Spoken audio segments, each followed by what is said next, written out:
Students to our important session. আজকের এই গুরুত্বপূর্ণ ক্লাসে তোমাদের প্রত্যেককে স্বাগত। তোমরা দেখতেই পাচ্ছ যে আজকে আমরা কোন সাবজেক্টের ওপর ক্লাস করব। আজকে আমাদের সাবজেক্ট হচ্ছে সিডিপি, যেটা চাইল্ড ডেভেলপমেন্ট অ্যান্ড পেডাগজির উপরে এই ক্লাসটা করব। এর আগের দিন কিন্তু আমরা সিলেবাসটা নিয়ে আলোচনা করেছিলাম যে কোন কোন জায়গাগুলো ইম্পর্টেন্ট, কোন কোন জায়গাগুলো থেকে এমসিকিউ আসার পসিবিলিটি রয়েছে এবং আমরা কিভাবে ক্লাস করব, কতটা ডিপ থটে গিয়ে ক্লাস করব, সমস্তটাই কিন্তু আমরা আলোচনা করেছিলাম। আজকে ঠিক সেই মতনই কিন্তু আমরা প্রথমেই সিলেবাসের প্রথমেই যেটা রয়েছে গ্রোথ অ্যান্ড ডেভেলপমেন্টের উপরে ক্লাস কিন্তু করব, মানে আজকের ক্লাসটা হচ্ছে। তো তোমরা সকলে জয়েন হয়ে যাও। আর ফুল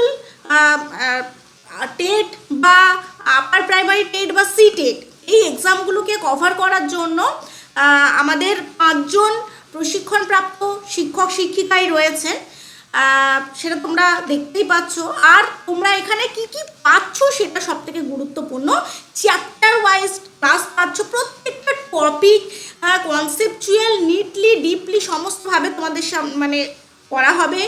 অল রেকর্ডেড ক্লাস থাকবে, সমস্ত ক্লাস রেকর্ডেড তোমরা পাচ্ছ। ক্লাসের পিডিএফ পাচ্ছ, যেটা শিক্ষক শিক্ষিকারা ক্লাসটা দেবেন তার নোট আকারে তোমরা কিন্তু তোমাদের ফোনে পিডিএফটা পেয়ে যাচ্ছ। ক্লাস হোমওয়ার্ক থাকছে, প্রত্যেকটা ক্লাসের পর তোমাদের জন্য কিছু করে এমসিকিউ হোমওয়ার্ক দেয়া থাকবে।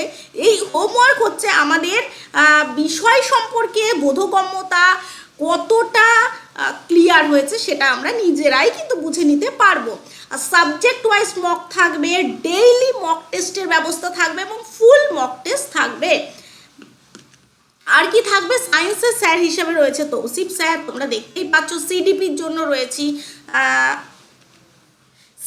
জন্য রয়েছি আমি, যেটা কিনা আমি বারবার বলেছি যে শুধুমাত্র পরীক্ষায় পাশ করা নয়, একদম ডিপ থটে গিয়ে কনসেপচুয়ালভাবে আমরা বিষয়টাকে জানবো, এই সাবজেক্টটাকে জানবো। এবং সব থেকে গুরুত্বপূর্ণ যেটা, যে শিশুকে বোঝা, এই সাবজেক্টের যেটা উদ্দেশ্য, শিশুকে বোঝা, হ্যাঁ, শিশুকে বুঝে তার অসুবিধাগুলোকে বুঝে তাকে ঠিকঠাকভাবে অ্যাসেস করে তার জন্য আলাদা ব্যক্তি স্বতন্ত্রকে মাথায় রেখে তার মতন করে লেসন প্ল্যান তৈরি করা, এই সমস্ত বিষয়টাকে আমরা দেখব।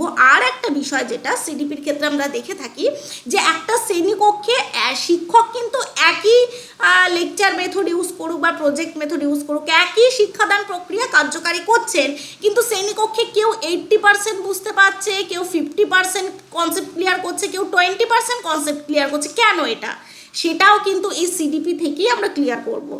আচ্ছা, আর সোশ্যাল স্টাডিজের জন্য রয়েছে সঞ্জয় স্যার, ইংলিশের জন্য রয়েছে সুপ্রীতি ম্যাম এবং বাংলার জন্য রয়েছে বিশ্বজিৎ স্যার। তো চলো এবারে আমরা প্রবেশ করছি আমাদের আজকের টপিকে। সেটা হচ্ছে, আজকে দেখো টুডে টপিক কি কি রয়েছে, গ্রোথ, ডেভেলপমেন্ট অ্যান্ড ম্যাচুরেশন। তো মেইনলি যেটা syllabus included growth and development এবং তার সঙ্গে ম্যাচুরেশন সম্পর্কে আমরা জেনে নেব। তো তোমরা প্রথমেই একটু কল্পনা করো, প্রথমে কি করতে হবে, একটু ভাবতে হবে। কি ভাববে, আমি এখানে একটা গাছ আঁকলাম, খুব ভালো করে দেখো, আমি খুব ভালো আঁকছি না, জাস্ট বোঝার জন্য যতটা দরকার ততটা আঁকছি। এটা আমরা একটা গাছ দেখতে পাচ্ছি, তাই তো? আচ্ছা, তো এই গাছটা একবারেই কি এত বড় হয়েছে? এই গাছটা কি একবারেই এত বড় হয়েছে কি? নিশ্চয়ই বলবে না ম্যাডাম, একবারে এত বড় হয়নি। ঠিক আছে, তাহলে আগে গাছটা কি ছিল, ছোট ছিল, তাই তো? আগে এই গাছটা ছোট ছিল, ছোট হতে একটু বড় হতে হতে একটু বড় হতে হতে একটু বড় হতে হতে অনেকটা বড় হলো। তাহলে কি হলো, গাছটার আমরা বলতে পারি গাছটার বৃদ্ধি হলো। আচ্ছা, তো এই যে ছোটোর থেকে বড় হচ্ছে, ভালো করে বুঝি আমরা, এই গাছটা যে ছোটোর থেকে বড় হচ্ছে এটাই হচ্ছে গ্রোথ। ঠিক সেমভাবে আমাদের ক্ষেত্রেও অ্যাপ্লিকেবল, যে আমি একটা পেজ নেব। আচ্ছা, এই যে এই ছবিটা একটু দেখো, প্রথমে দেখো ইনফ্যান্সি, একদম শৈশবকাল। আমরা প্রথমে কেমন ছিলাম, এরকম ছিলাম, একদম নিজেদেরকে রিলেট করে করে বিষয়টা বোঝো। বইয়ের পুঁথিগত ব্যাপারটাকে একটু সাইডে রেখে নিজেকে এই জায়গায় বসিয়ে বুঝি আমরা।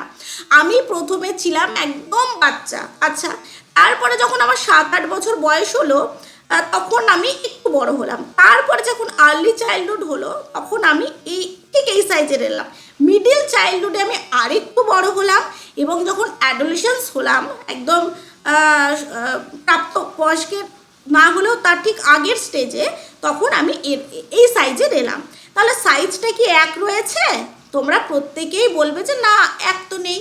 তাহলে এই যে সময়ের সাথে সাথে বা বয়স বৃদ্ধির সাথে সাথে আমাদের যে হাতে পায়ে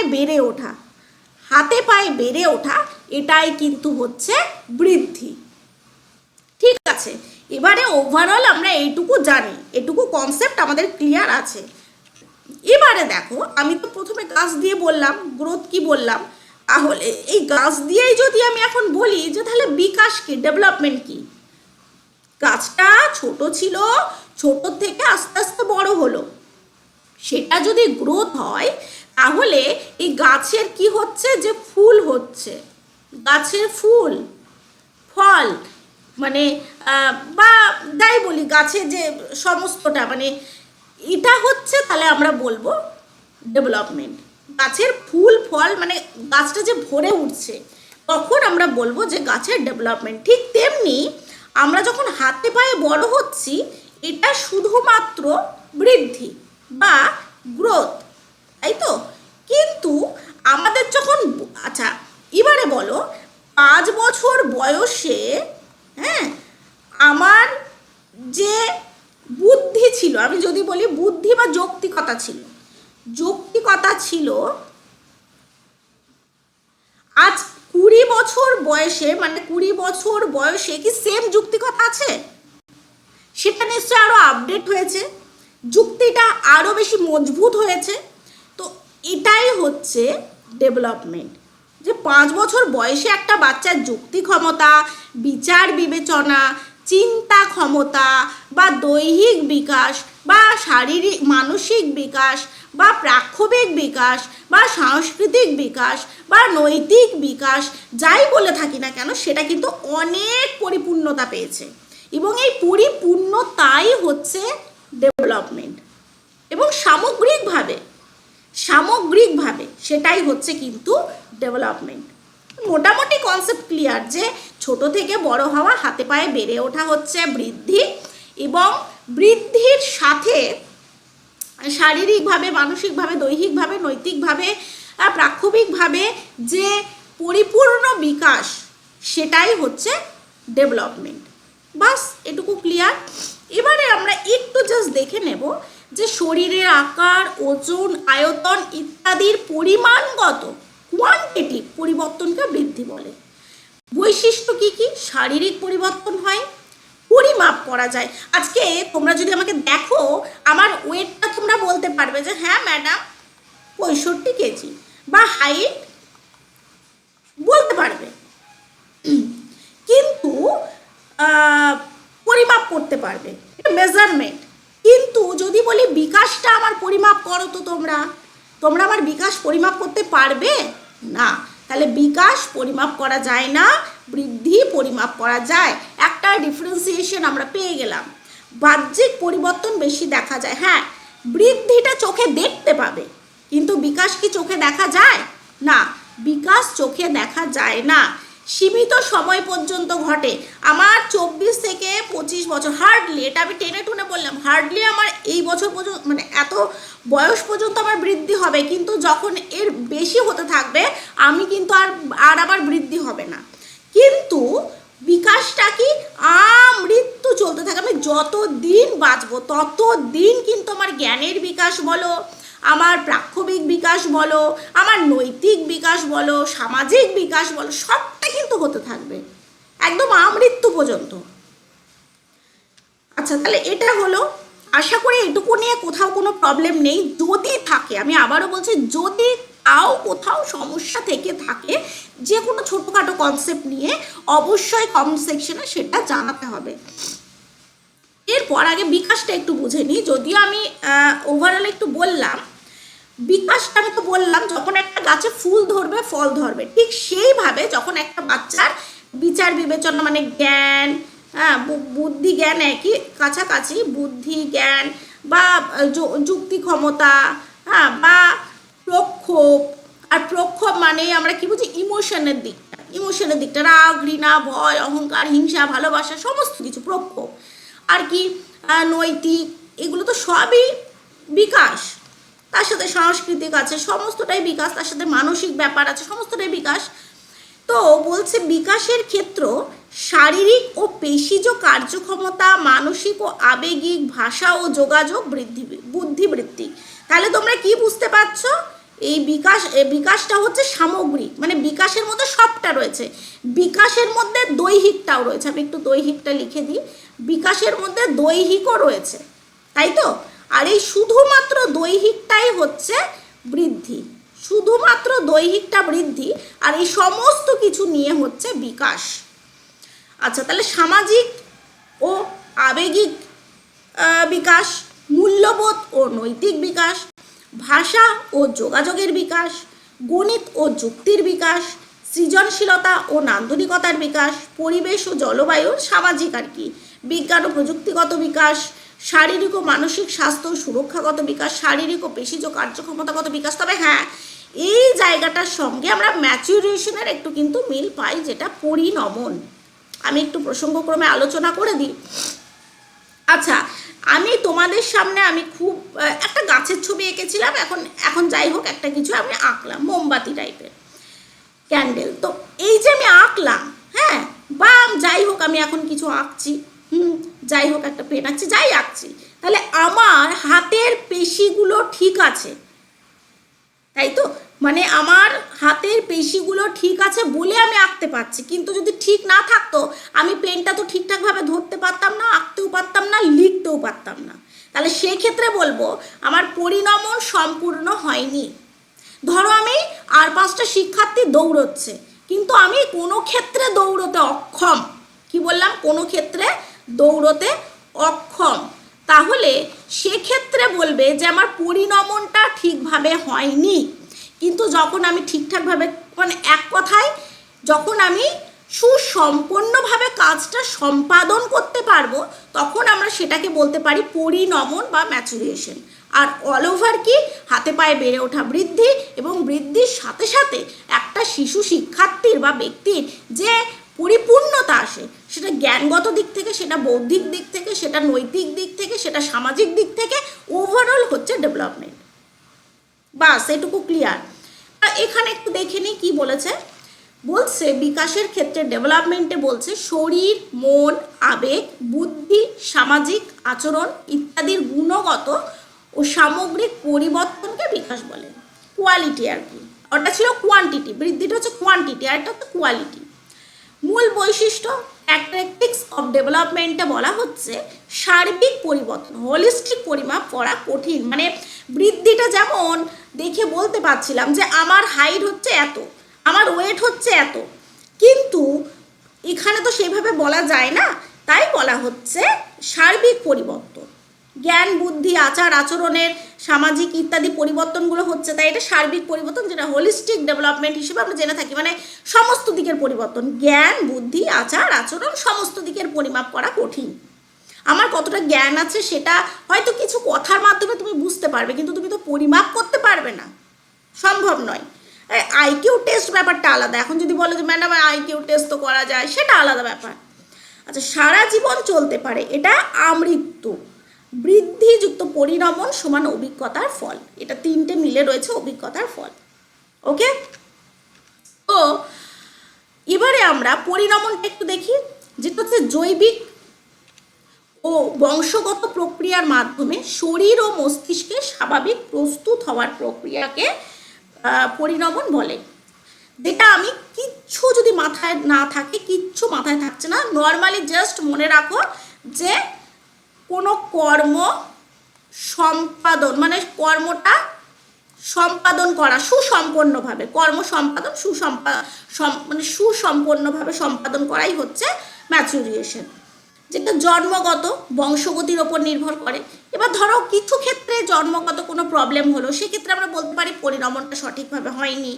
সেখানেও ছাড়াও ঘটে, নির্দিষ্ট সময় ঘটে। যেমন আমি 6 মাসে বা 4 মাস 5 মাস হলে আমি উবুর দেব, তারপরে 7-8 মাসে আমি হামাগুড়ি দেব, এটা কি আমাকে কেউ শিখিয়েছিল আগে? কেউ কি আমাকে বলে গেছিল যে 7-8 মাস হলে তুমি হামাগুড়ি দেবে? এটা কেউ বলেনি। এটা না অটোমেটিক ধারাবাহিক একটা প্রক্রিয়া, যেটা কিন্তু পরিণমন, এবং এর জন্য কিন্তু কোনো অনুশীলন করার প্রয়োজন পড়ে না। এটা হতে থাকে ধারাবাহিকভাবে, শেখানো ছাড়াও ঘটে, নির্দিষ্ট সময়ে ঘটে। আমি নির্দিষ্ট সময় হাঁটতে শিখবো, নির্দিষ্ট সময় দৌড়তে শিখবো, এই ব্যাপারগুলো। শিশু হাঁটার জন্য প্রস্তুত হওয়া, কথা বলার ক্ষমতা তৈরি হওয়া, কৈশোরে শারীরিক পরিবর্তন, এগুলো তো স্বাভাবিক প্রক্রিয়া, এবং এগুলো যখন হয় সেটাই পরিণমন। আর যখন হয় না তখন বলতে পারি যে পরিণমন বাধাপ্রাপ্ত। ক্লিয়ার? ওকে, তো চলো এখানে আর একটা ছবি আমরা দেখতে পাচ্ছি, সেটা হচ্ছে দেখো বাচ্চারা দৌড়চ্ছে। আমি যেটা তোমাদের প্রথমেই বলছিলাম যে বাচ্চারা দৌড়চ্ছে। তো এক্ষেত্রে যদি পায়ের মাংসপেশির কোনো সমস্যা থাকতো, এত সুন্দরভাবে কি দৌড়তে পারতো? পারতো না, এত সুন্দরভাবে দৌড়তে পারতো না। সেক্ষেত্রে বলতাম যে পরিণমন সুসম্পাদন হয়নি, পরিণমনটা সম্পূর্ণ হয়নি।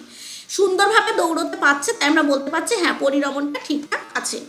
আর কি, এখানে ওরা এই যে হাতে পতাকা ধরে আছে বা হাতে কিছু একটা ধরে আছে, এখানেও যদি হাতের ডেভেলপমেন্টটা ঠিকঠাক না হতো বা হাতের মাংসপেশির পরিপূর্ণতাটা যদি ঠিকঠাক না থাকতো গঠনগত দিক থেকে, তাহলে তো এটা ধরতে পারতো না। সেক্ষেত্রেও বলতাম পরিণমনটা বাধাপ্রাপ্ত হয়েছে।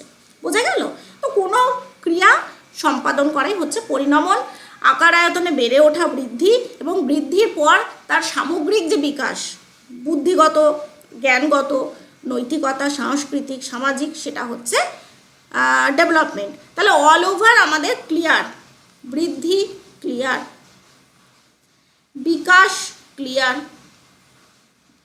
পরিণমনটা আমি আলোচনা করে দিলাম, পরিণমন ক্লিয়ার। তাহলে এবার আমরা কতটা ক্লিয়ার সেটা কিভাবে বুঝবো? শিক্ষার্থীদের যে কতটা ক্লিয়ার সেটা কিভাবে বুঝতে পারি? প্রশ্নকরণের মাধ্যমে। এর বাইরে তো আর বোঝার উপায় নেই। আচ্ছা, তাহলে আমরা এখন কি করব? কিছু এমসিকিউ সলভ করব। চলো দেখি আমরা কতটা মানে ধারণা আমাদের স্পষ্ট হয়েছে। আমাদের প্রথম এমসিকিউ যেটা এসছে, ভালো করে দেখো। একটা শিশু প্রথমে মাথা নিয়ন্ত্রণ করতে শেখে, পরে বসতে শেখে এবং শেষে হাঁটতে শেখে। এটা কোন নীতির উদাহরণ? প্রক্সিমোডিস্টাল নীতি, সেফালোগডাল নীতি, বিকাশের ধারাবাহিকতার নীতি, পরিণমন।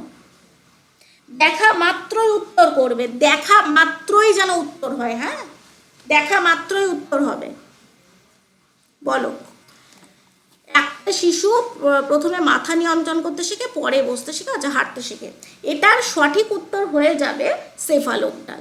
চোখ বন্ধ করে, এবং এই জায়গাটা কিন্তু ভীষণ ইম্পর্টেন্ট, খুব গুরুত্বপূর্ণ একটা জায়গা। পরের প্রশ্ন দেখো, শিশু প্রথমে কাঁধ ও বাহুর নিয়ন্ত্রণ শেখে, পরে আঙুল দিয়ে ছোট বস্তু ধরতে শেখে। এটা কোন নীতিকে বোঝায়? সেফালোগডাল নীতি, প্রক্সিমোডিস্টাল নীতি, বৃদ্ধি না বিকাশের গতি? বলো এটা কি? আচ্ছা, এটার সঠিক উত্তর হচ্ছে অপশন বি, মানে হচ্ছে কেন্দ্র থেকে পরিধি, যেটা আমরা পেয়ে থাকি কেন্দ্র থেকে পরিধি। যখন একটা ছোট বাচ্চা বল ধরতে যায়, তখন প্রথমে কি করে? হামাগুড়ি দিয়ে পুরো শরীরটাকে এসে বলের কাছে নিয়ে আসে এবং পুরো হাত দিয়ে বলটাকে ধরে। কিন্তু আস্তে আস্তে যখন তার বৃদ্ধি বিকাশটা পরিপূর্ণ হয়, তখন কি করে? শুধু আঙুল দিয়েই বলটাকে কাছে টেনে নিয়ে আসতে পারে, বা শুধু হাত দিয়ে, মানে পুরো শরীরটাকে তার আর বলের কাছে নিয়ে যেতে হয় না। তো এটা সঠিক উত্তর অপশন বি। কোয়েশ্চেন নাম্বার 3 দেখো, একটা শিশু প্রথমে ঘাড় শক্ত করে, পরে বসে, তারপর দাঁড়ায়। এটা কোন বিকাশের নীতি? প্রক্সিমোডিস্টাল, সেফালোগডাল, বিকাশের গতি, বংশগতি। আচ্ছা, একটা শিশু প্রথমে ঘাড় শক্ত করে, পরে বসে, তারপর দাঁড়ায়। এটা কোন বিকাশের নীতি? বলো।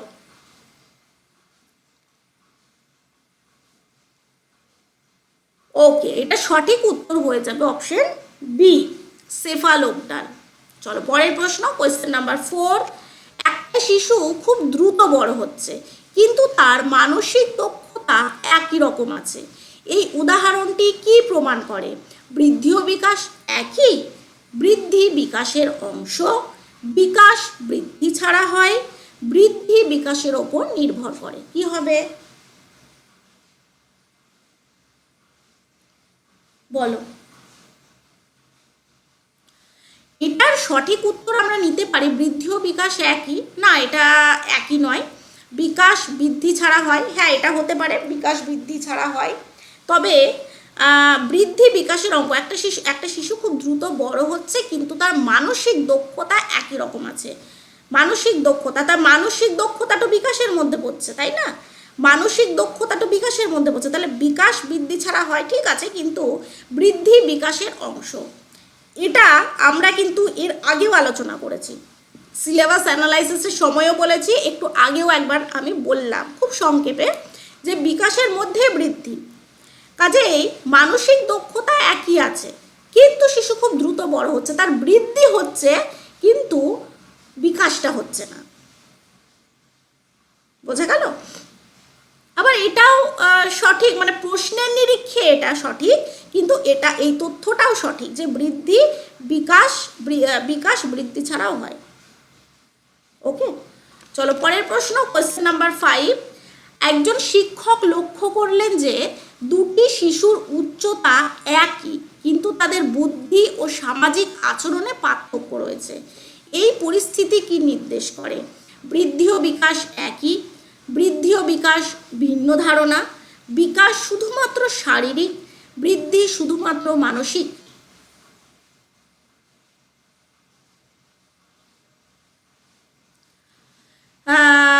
দুটো শিশুর উচ্চতায় একই কিন্তু তাদের বুদ্ধি ও সামাজিক আচরণে পার্থক্য রয়েছে। এই পরিস্থিতি কি নির্দেশ করে? এটা সঠিক উত্তর হয়ে যাবে বৃদ্ধি ও বিকাশ ভিন্ন ধারণা, কারণ বুদ্ধি ও সামাজিক আচরণে পার্থক্য রয়েছে। উচ্চতা একই কিন্তু তাদের বুদ্ধি ও সামাজিক আচরণে পার্থক্য রয়েছে। এই পরিস্থিতি কি নির্দেশ করে? Option B. চলো পরের প্রশ্ন। এই এমসিকিউগুলো নিয়েও যদি কোনো প্রশ্ন থাকে তোমরা কমেন্ট সেকশনে কিন্তু জানাবে, এবং ক্লাসটাকে অবশ্যই লাইক করে দেবে, ক্লাসটাকে মানে এই চ্যানেলটাকে অবশ্যই সাবস্ক্রাইব করে দেবে। যদি নোটস পিডিএফ পেতে চাও টেলিগ্রাম চ্যানেলের লিঙ্ক দেওয়া থাকবে, তোমরা সেই টেলিগ্রামে যুক্ত হয়ে যাবে এবং হোয়াটসঅ্যাপ গ্রুপেও অ্যাড হয়ে যাবে, তাহলে প্রত্যেকটা পিডিএফ কিন্তু তোমরা পেতে পারবে, মক টেস্টগুলোও ইজিলি দিতে পারবে। একটা শিশু আগে একা খেত না, এখন নিজে নিজে খেতে পারে, এটা কি বৃদ্ধি, বিকাশ, পরিণমন না উত্তরাধিকার? বলো। একটা শিশু আগে একা খেত না, এখন নিজে নিজে খেতে পারে,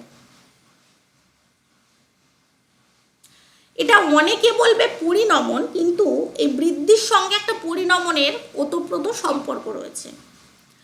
আর এখন নিজে নিজে খেতে পারে, এটা হচ্ছে তার বিকাশগত দিক। ঠিক আছে, চলো অপশন বি। পরের প্রশ্ন, একটা শিশু বয়স অনুযায়ী নিজে দাঁড়াতে পারছে যদিও তাকে শেখানো হয়নি, এটা বৃদ্ধি, এটা বিকাশ, এটা পরিণমন, এটা অনুকরণ। একটা শিশু বয়স অনুযায়ী নিজে দাঁড়াতে পারছে যদিও তাকে শেখানো হয়নি। বলো। আমি বলেছিলাম কোনটায় অনুশীলন দরকার হয় না, নিজে নিজেই হয়, ধারাবাহিকভাবে হয়, সেটাই হবে সঠিক উত্তর অপশন সি, পরিণমন বা ম্যাচুরিয়েশন। কোয়েশ্চেন নাম্বার 8 দেখো, একটা শিশু স্নায়ুতন্ত্র পরিপক্ক হওয়ার ফলে নতুন কাজ করতে পারে, এটা বৃদ্ধি, এটা বিকাশ, এটা পরিণমন, এটা শিক্ষা। আচ্ছা, স্নায়ুতন্ত্র পরিপক্ক হওয়ার ফলে নতুন কাজ করতে পারে, এটা কি হবে? একদম অপশন সি। বারবার বলেছিলাম স্নায়ুতন্ত্র পরিপক্ক হওয়ার ফলে, আমি তোমাদের বললাম যে স্নায়ুগত বা মাংসপেশির যদি কোনো সমস্যা থাকতো আমি তো সেই কাজটা সম্পাদন করতে পারতাম না, তো এই কাজটা সুসম্পাদন করতে পারছি কেন? কারণ পরিণমনটা ঠিকঠাক হয়েছে। পরের প্রশ্ন, কোয়েশ্চেন নাম্বার 9। একটা শিশু তার পরিবেশের সাথে মানিয়ে নেওয়ার জন্য নতুন আচরণ শিখেছে, এটা কি নির্দেশ করে? Growth, development, maturation, heredity? বলো। একটা শিশু তার পরিবেশের সাথে মানিয়ে নেওয়ার জন্য নতুন আচরণ শিখেছে, অবশ্যই সঠিক উত্তর ডেভেলপমেন্ট, বিকাশ। আচরণগত বিকাশ হতে পারে, মানসিক দিক থেকে হতে পারে, সামাজিক দিক থেকে হতে পারে। কোয়েশ্চেন নাম্বার 10, একটা শিশু প্রথমে আলাদা আলাদা পেশির নড়াচড়া শিখে পরে সেগুলো একসাথে সমন্বয় করে হাঁটতে শেখে। এটা কোন নীতির উদাহরণ? Integration, differentiation, cephalocaudal, maturation. বলো। একটা শিশু প্রথমে আলাদা আলাদা পেশির নড়াচড়া শিখে পরে সেইগুলোকে একসাথে সমন্বয় করে হাঁটতে শেখে। এটার সঠিক উত্তর আমরা কি করব? Option A. পরের প্রশ্ন, কোয়েশ্চেন নাম্বার 11, একই শ্রেণী দুই শিশু একই বয়সের হলেও একজন দ্রুত পড়তে পারছে এবং অন্যজন একটু ধীরে শিখছে। এটা কোন নীতিকে নির্দেশ করে? Individual difference, proximodistal, cephalocaudal, integration. বলো। প্রশ্ন কিন্তু খুব সোজা এবং একটু আমাদের ধারণা একটু স্বচ্ছ হলেই আমরা প্রশ্নগুলোর উত্তর খুব ইজিলি আমরা দিতে পারবো। তো একদম যারা উত্তর করছো একদম ঠিক, অপশন এ হয়ে যাবে আমাদের সঠিক উত্তর, ইন্ডিভিজুয়াল ডিফারেন্স। কারণ প্রত্যেকের বিকাশগত ব্যাপারটা তো একই গতিতে চলে না, কারোর একটু আগে হয় কারোর একটু পরে হয়।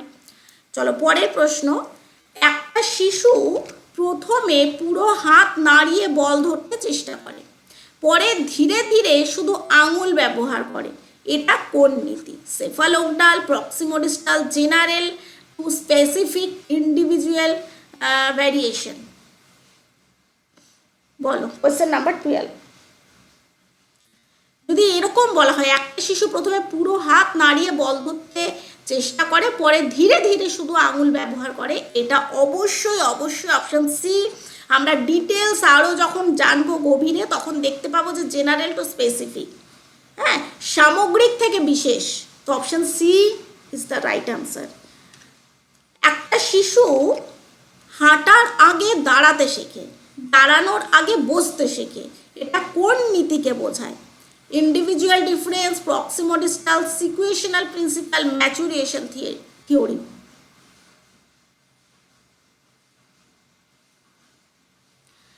আচ্ছা, একটা শিশু হাঁটার আগে দাঁড়াতে শেখে, দাঁড়ানোর আগে বসতে শেখে, এটা কোন নীতিকে বোঝায়? সিকুয়েশনাল প্রিন্সিপাল, অপশন সি। পরের প্রশ্ন,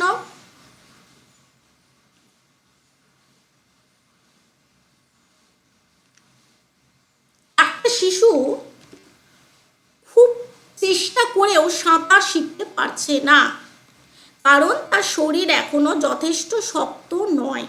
এটা কোন ধারণা? এটা লার্নিং, এটা ম্যাচুরিয়েশন, এটা রিইনফোর্সমেন্ট, এটা হ্যাবিট।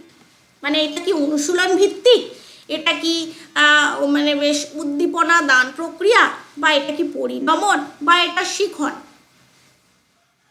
দেখেই বুঝতে পারছি খুব সোজা প্রশ্ন, এটা সঠিক উত্তর হয়ে যাবে ম্যাচুরিয়েশন। নেক্সট কোয়েশ্চেন, কোয়েশ্চেন নাম্বার 15, একটা শিশু প্রথমে বড় বড় অক্ষর লেখে পরে ছোট অক্ষর লিখতে পারে। এটা কোন নীতি? General to specific, cephalocaudal, proximodistal, individual difference. বলো।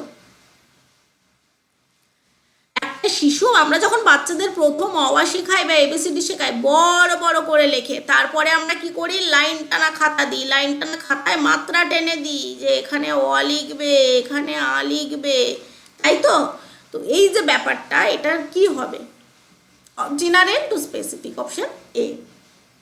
পরের প্রশ্ন, কোয়েশ্চেন নাম্বার 16, একটা শিশু অনেক অনুশীলনের পর সাইকেল চালাতে পারে। এটা প্রধানত কোনটির ফল? এটা কি গ্রোথ, এটা লার্নিং, এটা ম্যাচুরিয়েশন, এটা হেরিডিটি?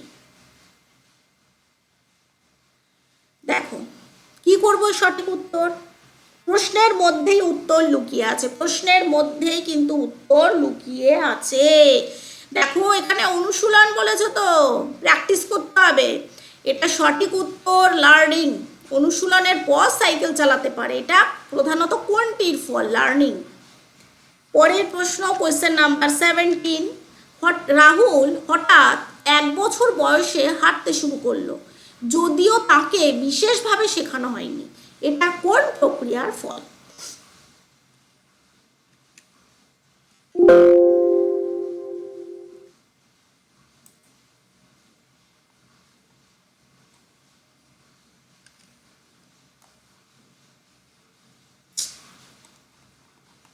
এক সেকেন্ড, হ্যাঁ বলো।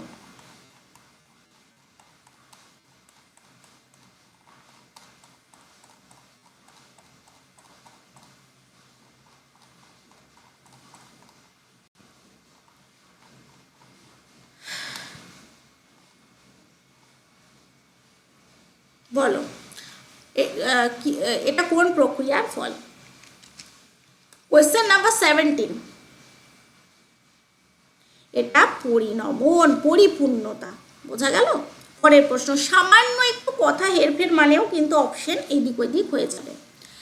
একটা শিশু ধীরে ধীরে ভাষা, সামাজিক আচরণ ও চিন্তা শক্তি অর্জন করছে, এটা কোন প্রক্রিয়ার উদাহরণ? এটা কি বৃদ্ধি, এটা বিকাশ, এটা পরিণমন, এটা জৈবিক বৃদ্ধি? বলো।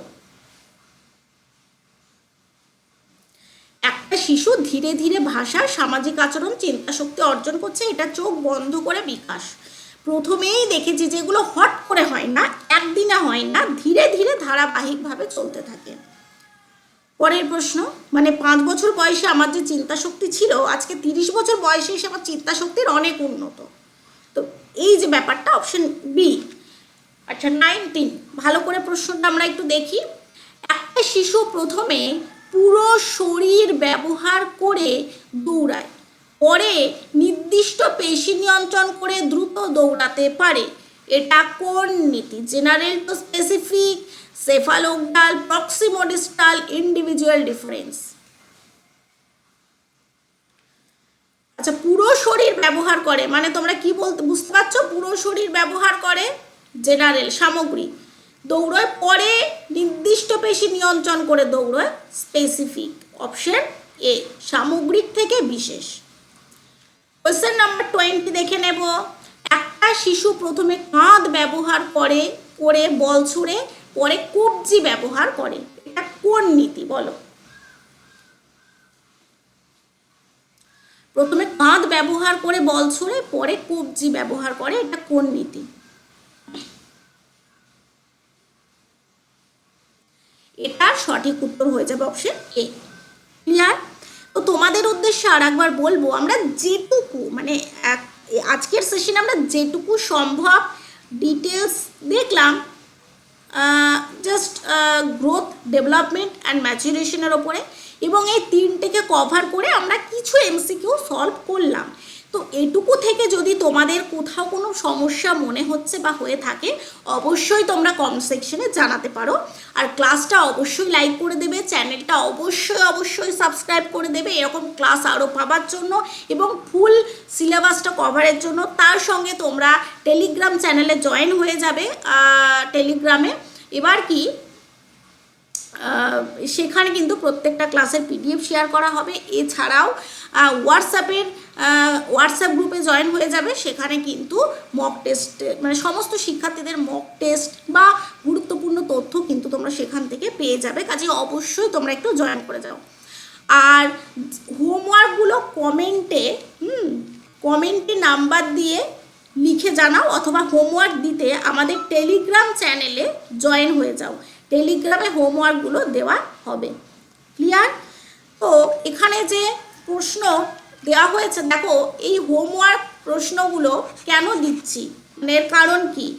বিষয়টা হচ্ছে এতক্ষণ যা আমরা আলোচনা করলাম সেটা কতটা আমাদের নখদর্পণে এলো, বা বিষয়গত ধারণা কতটা আমাদের স্বচ্ছ হলো।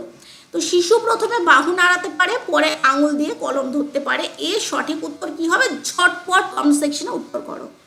নেক্সট হোমওয়ার্ক, নিচের কোনটা সেফালোগ্রালের উদাহরণ? আঙুল দিয়ে লেখা, হাত দিয়ে বল ধরা, মাথা তুলে বসা, আঙুল নাড়ানো। ঝটপট কমেন্ট সেকশনে উত্তর করে দাও। পরের হোমওয়ার্ক প্রশ্ন, নিচের কোনটা গ্রোথ অ্যান্ড ডেভেলপমেন্ট উভয়ের সাথে সম্পর্কিত? পরিবর্তন, শেখা, বংশগতি না কেবল শিক্ষা? সম্পূর্ণ ধারণামূলক প্রশ্ন, একটু ভেবে উত্তর দাও। হোমওয়ার্ক কোয়েশ্চেন 4, নিচের কোন বক্তব্যটি ভুল? গ্রোথ পরিমাপ করা যায়, ডেভেলপমেন্ট জীবনব্যাপী চলে, গ্রোথ শুধুমাত্র মানসিক পরিবর্তন, ডেভেলপমেন্ট কি করব? ডেভেলপমেন্ট কি করি? সামগ্রিক পরিবর্তন। তাই করে দিই, সামগ্রিক পরিবর্তন। ওকে, আচ্ছা 5 হোমওয়ার্ক কোয়েশ্চেনের শেষ প্রশ্ন, নিচের কোনটা প্রক্সিমোডিস্টালের উদাহরণ? বসা, হাঁটা, কাঁধ, হাত, আঙুল, মাথা, পা, চোখ, মুখ। বলো কি হবে আমাদের সঠিক উত্তর? এই রইল আমাদের 5টা হোমওয়ার্ক। আশা করব তোমরা প্রত্যেকে খুব সক্রিয়তার সঙ্গে, আগ্রহতার সঙ্গে এবং এনার্জির সঙ্গে আমার ক্লাসটা করবে এবং উত্তরগুলো দেবে। অবশ্যই সমস্যা থাকলে জানাবে, কিন্তু তার আগে আবারও বলছি, মানে সমস্ত টিচারদের পিডিএফ সহ ইম্পর্টেন্ট এমসিকিউ পাওয়ার জন্য তোমরা টেলিগ্রাম চ্যানেল সহ হোয়াটসঅ্যাপ গ্রুপে কিন্তু অবশ্যই জয়েন হয়ে যাও। ক্লাস কেমন লাগছে জানাও।